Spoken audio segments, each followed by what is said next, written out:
लगता है मन ये सोचने जीवन के हर एक मोड़ पे आधी आधी मिली सारी खुशी मुस्कुराए ही थे चुप हो गए। जिस घर में आंगन में रहूं उसकी भी होकर मैं ना हूं। कैसे कहूं किससे कहूं कि मैं इस घर की छोटी बहू।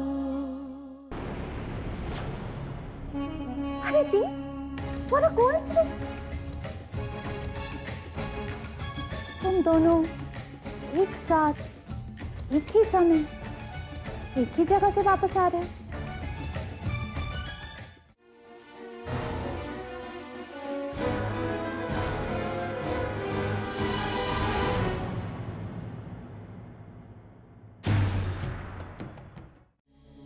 क्या प्रॉब्लम क्या है तुम्हारी? माफ कर दीजिए, मैं तुम्हारे ये मैं करने से या माफी मांगने से क्या हो जाएगा? जानती हो तुमने पंचामृत गिरा के कितना बड़ा अपशगुन किया। वैसे तो बड़ी धार्मिक बनी फिरती हो। सच में मैंने तुम्हारी इस गलती की वजह से अगर इस घर पर कोई मुसीबत आ गई तो जिम्मेदार कौन होगा? बोलो। मैं दोस्त मत दीजिए भाभी, गलती उनकी नहीं है, हमने खुद देखा।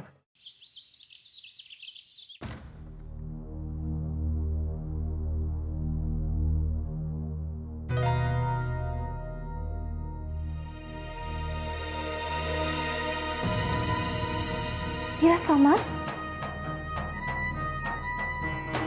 ये काला,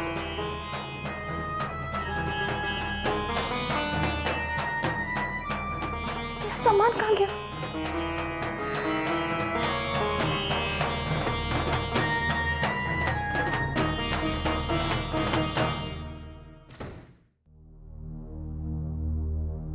ये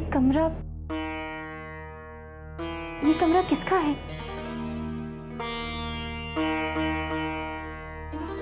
मेरा सामान यहाँ क्यों रखा है? ये क्या हो रहा है बिरजू जी? इतने सारे प्रश्नों के उत्तर तो देव भैया ही दे सकते हैं, और ये तो होना ही था राधिका जी। आखिर कब तक देव भैया आपको उस छोटे से कमरे में रहते हुए देख सकते थे? हमें तो उन्होंने आपका सामान यहाँ पहुंचाने को कहा, हमने पहुंचा दिया।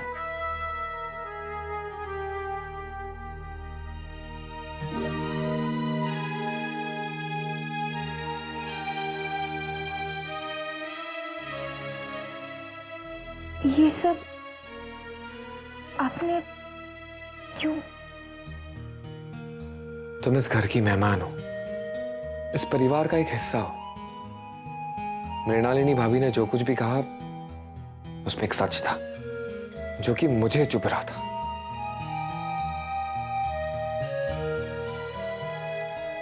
मैंने सिर्फ तुम्हें वही दिया जो तुम्हें बहुत पहले ही मिल जाना चाहिए था। मेरा इन सब चीजों पे कोई हक नहीं है। तुम ऐसी बातें क्यों कर रही हो? क्या तुम सचमुच नहीं जानती कि मैंने ये सब क्यों किया है? मेरे खातिर इस कमरे में रह लो। तुम्हें अंदाजा भी नहीं है कि तुम मेरे लिए क्या हो। तुम्हारा सिर्फ इस कमरे और घर पर नहीं, मेरी हर एक सांस, मेरी हर धड़कन पर हक है।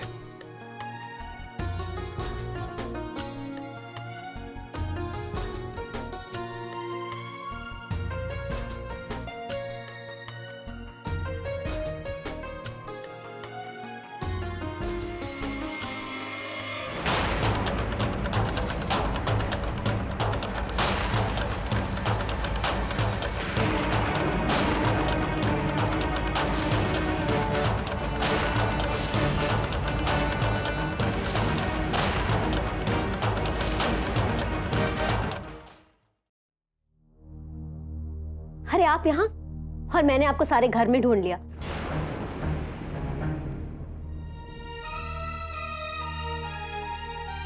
और तू यहाँ क्या कर रही है? चल जा अपने कमरे में। नहीं, अब से इसी कमरे में रहेंगी।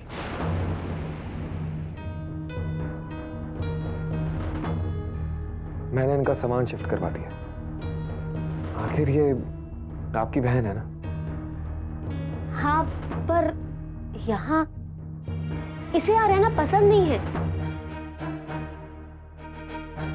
इसे इतने बड़े कमरों में रहने की आदत नहीं है ना, इसलिए। एक बार रहेंगी तो आदत हो जाएगी। हाँ हाँ, मैंने भी तो इससे यही कहा था कि तू शोरूम छोड़ के इस बड़े कमरे में आके रहे, पर यह है कि मेरी मानती ही नहीं है। आप दोनों मेरी वजह से परेशान मत होइए। मैं अपने ही कमरे में ठीक हूँ, मुझे यहाँ नहीं रहना है। लेकिन मुझे ठीक नहीं लग रहा है। तुम पहले से उस स्टोर रूम में इतने देर से रह रही थी, मुझे उसी बात का अफसोस है। तुम यहाँ रह सकती हो, मुझे नहीं लगता घर वालों को कोई एतराज होगा। ऐतराज?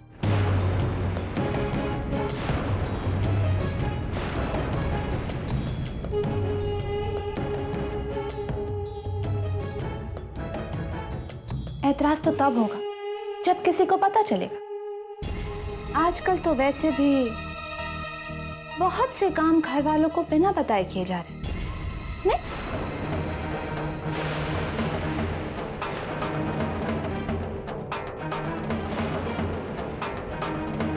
वैसे अगर तुम्हें बताने में कोई प्रॉब्लम है, नो इश्यूज। मैं जाकर सबको बता देती हूँ। आज की बड़ी खबर, राधिका को बड़ा कमरा मिला।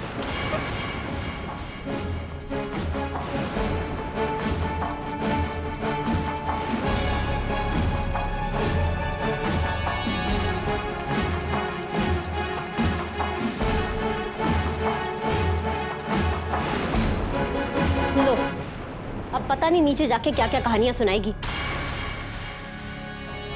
मैं नीचे जाकर देखकर आती हूँ कि कहानियां कितना नमक और मिर्च लगा के सुना रही है ये।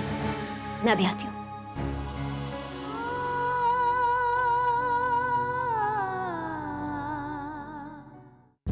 Wow, great. आप लोग यहाँ आराम से बैठेंगे क्यों नहीं? आप लोगों को कुछ पता जो नहीं? पता कैसे होगा जब किसी ने कुछ बताया ही नहीं?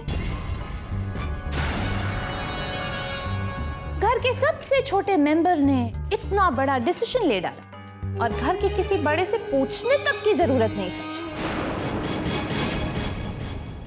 देव ने राधिका को बड़े वाले कमरे में शिफ्ट कर दिया। पूछ सकती हूँ क्यों?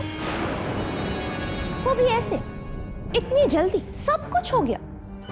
राधिका तो बड़े आराम से स्टोर रूम में रह रही थी, फिर देव को लगा कि राधिका पर जुल्म हो रहा। क्यों? मैं बताता हूं।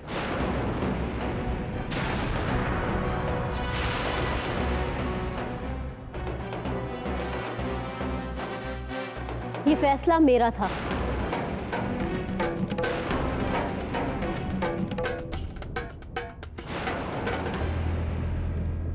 माँ, जब राधिका यहाँ आई थी तो हम सभी लोग बहुत व्यस्त थे, पर आज जब मुझे थोड़ा समय मिला है तो मैंने उसके लिए दूसरा कमरा सजवा दिया। अच्छा किया ना? तुमने जो किया बिल्कुल सही किया है।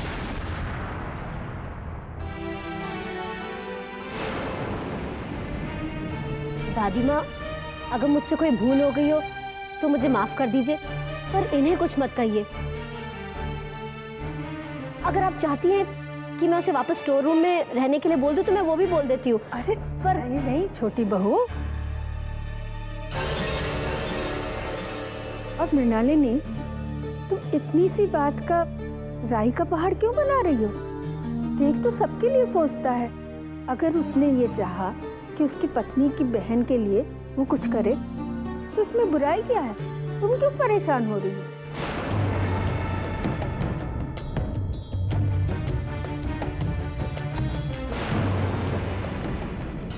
बड़ी बहू ने फिर गलती कर दी। चिंगारी सुलगने से पहले ही हवा देना शुरू कर दिया। औरत जात से भी सब्र नहीं होता। नहीं भाजी, ये विशाखा ने पासा ही पलट दिया पूरा।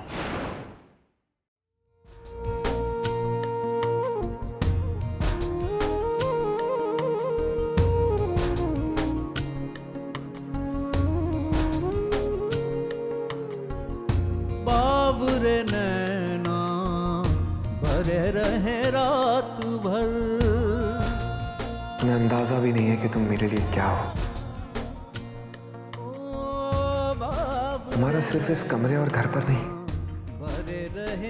मेरी हर एक सांस, मेरी हर धड़कन पर आके सोए जाने किस बात पर सोए, जागे जागे सोए जाने किस बात पर। मन खुश भी है बेचैन भी, उलझन कैसी दिन रैन की।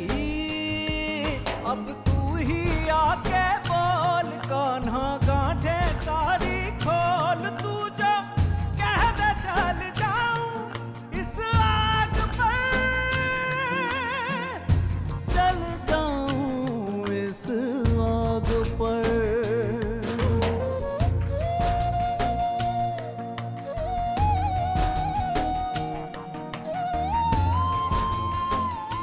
तुम वापस उसी कमरे में जा रही हो?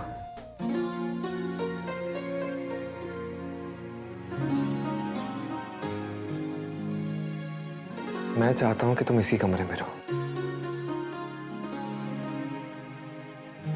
इसलिए नहीं कि तुम विशाखा की बहन हो,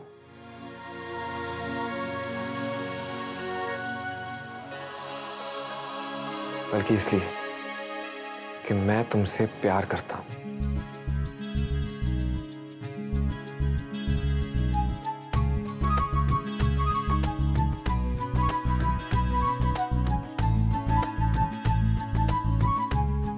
तुम्हें इसी कमरे में रहना होगा,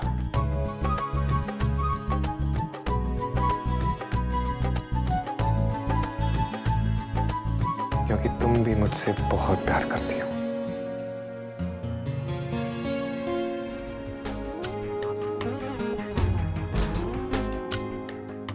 करती हो ना? मन चाहे पंख लगाकर सारी खुशियां तुम मुझे उदास देख ही नहीं सकती। कहीं उड़ जाऊं, इन मुस्कानों पे मेरा अधिकार है क्या ये सोचूं मैं डर जाऊं।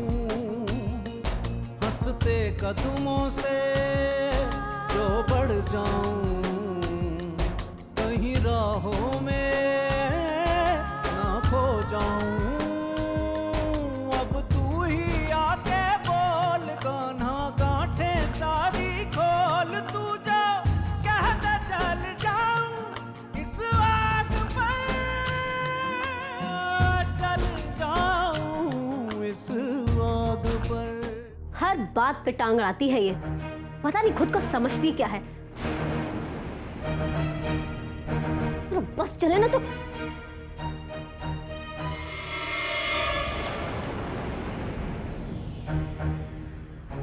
मुझसे कुछ कहना चाहती हो तो मेरे सामने बोलो।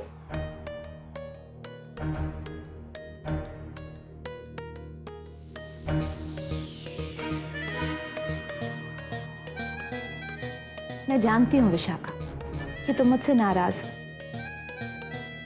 लेकिन तुम में अगर जरा सी भी अक्ल है तो समझने की कोशिश करो कि मैं जो कुछ भी कर रही हूँ तुम्हारे भले के लिए कर रही हूँ।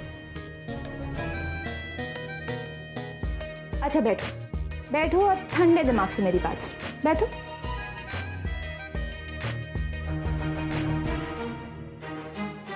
तुम्हें नहीं लगता देव राधिका का कुछ ज्यादा ही ख्याल रख रहा है?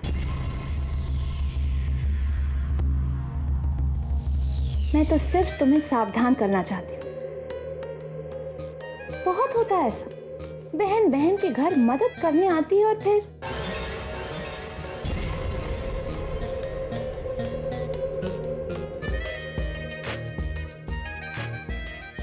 तुम समझ रही हो ना मैं क्या कह रही हूँ?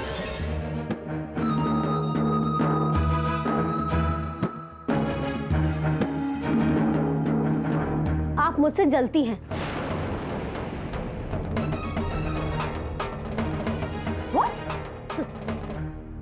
राधिका को मेरी मदद करते देख आप मुझसे जल रही हैं। इसलिए आप मेरी बहन और मेरे पति के बारे में बुरा भला बोल रही हैं ताकि मेरा दिमाग खराब हो जाए। मुझे ये तो पहले से ही पता था कि तुम्हारा दिमाग खराब है, लेकिन आज पता चल गया कि तुम अंधी हो। अच्छा, तो ऐसा ही सही, आज से मैं आपके लिए बहरी भी हूँ, क्योंकि मुझे आपकी फालतू की बकवास सुनने में कोई इंटरेस्ट नहीं है। किसी ने बिल्कुल ठीक कहा कि बेवकूफों को सलाह देनी ही नहीं चाहिए। और वैसे भी एक बेवकूफ होते, एक बहुत बड़े बेवकूफ होते जो तुम हो। दिमाग खराब हुआ था जो सफर को समझाने आ गई। बात करती है, विशाखा को समझाने चली।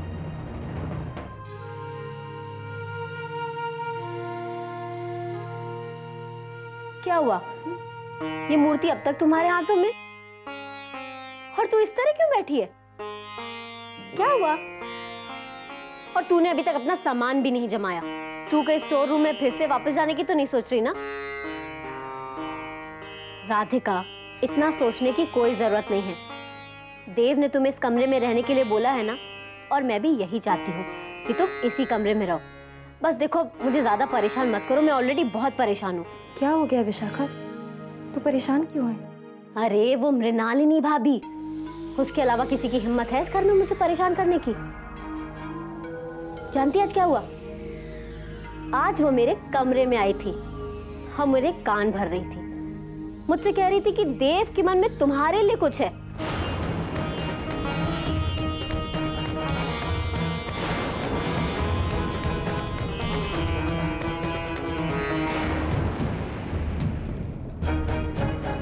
देख विशाखा, मुझे यहाँ रहना ठीक नहीं लग रहा है। मैं जाकर अपने कमरे में ही रहूंगी। खबरदार, खबरदार जो तू इस कमरे से बाहर गई। तू क्या चाहती है? मैं उस मृणालिनी के सामने अपने गुस्से टेक दूं, उसे हार मान लूं? कभी नहीं। तू इसी कमरे में रहेगी और शान के साथ रहेगी। वो जलती है तो जलने दो।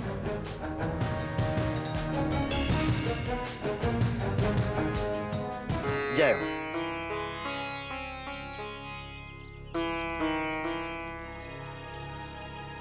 प्रणाम। नमस्ते। आइए ना बहन जी, बैठिए ना।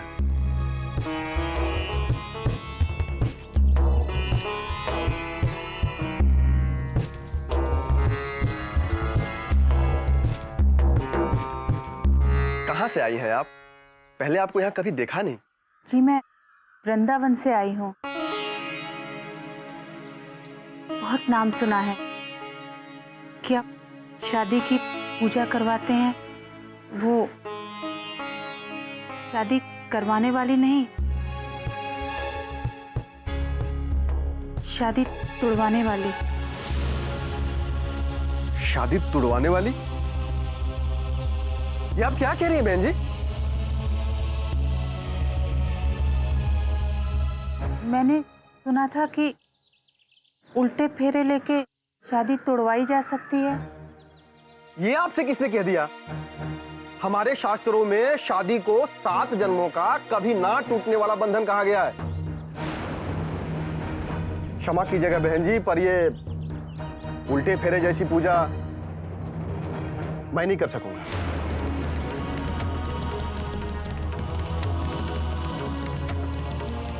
पर पंडित जी, मैंने कहा ना,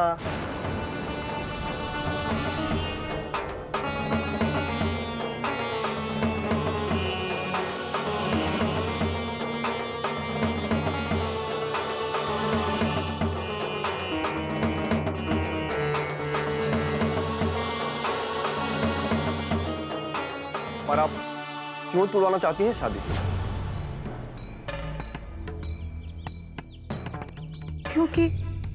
क्योंकि पंडित जी, ये शादी गलती से हो गई है। इससे कई लोगों की जिंदगी बर्बाद हो रही है। दो परिवारों की प्रतिष्ठा दांव पर लगी है। अगर इस शादी के बारे में समाज को पता चल गया ना, तो अनर्थ हो जाएगा पंडित जी। इसलिए इस शादी का टूट जाना ही उचित है। इसी में सबकी भलाई है।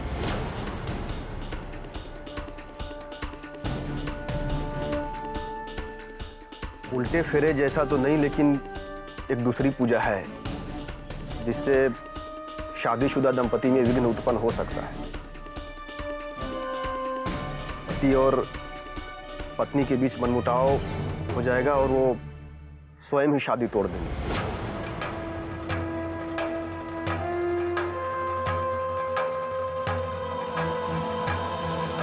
तो आप यही करा दीजिए। पर मैं आपको यहाँ बता देना चाहता हूँ कि ये पूजा शास्त्रों के विरुद्ध है। क्या आप फिर भी इसे करवाना चाहेंगी?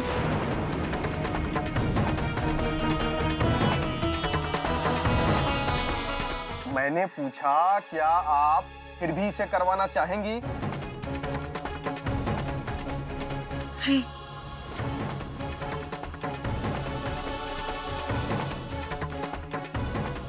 आप उन दोनों की कुछ फोटो वगैरह या और कुछ लाई हैं? ये फोटो है।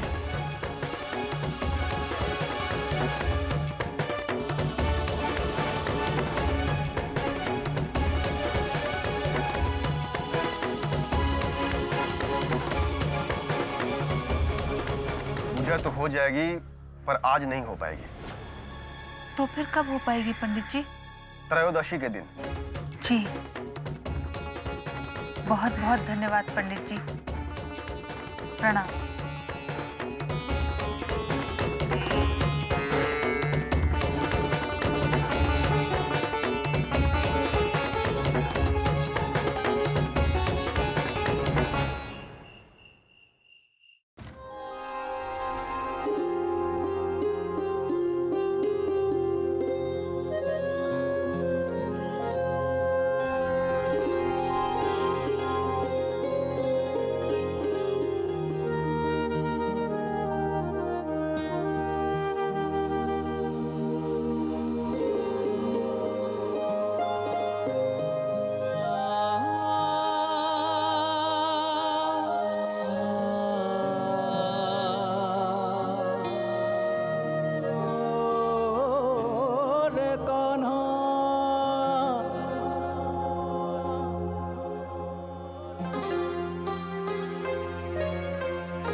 मैं जानता था तुम मेरे खातिर इस कमरे में रुक जाओगी,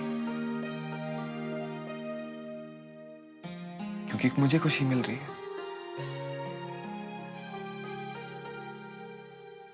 तुम मुझे उदास देख ही नहीं सकती, क्योंकि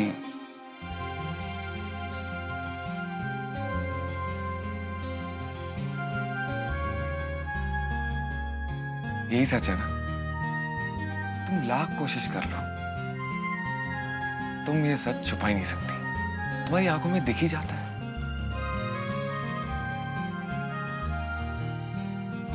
लेकिन आज ये सच मैं तुमसे सुनना चाहता हूं। पता नहीं कौन सा सच आपको मेरी आंखों में नजर आता है। जो बात मेरे दिल में है ही नहीं,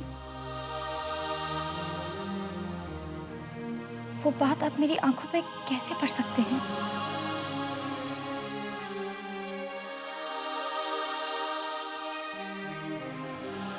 आप सच जानना चाहते हैं ना?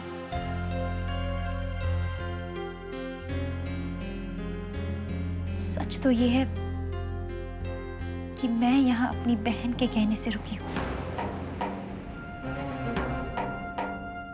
वो मुझे जहां रखेगी मैं वहीं रहूंगी।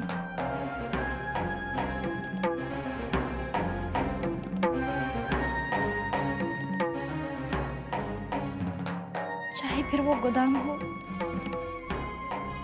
या फिर ये बड़ा कमरा, मेरे लिए मेरी बहन, उसकी खुशी और उसकी शादी सबसे ज्यादा मायने रखते हैं।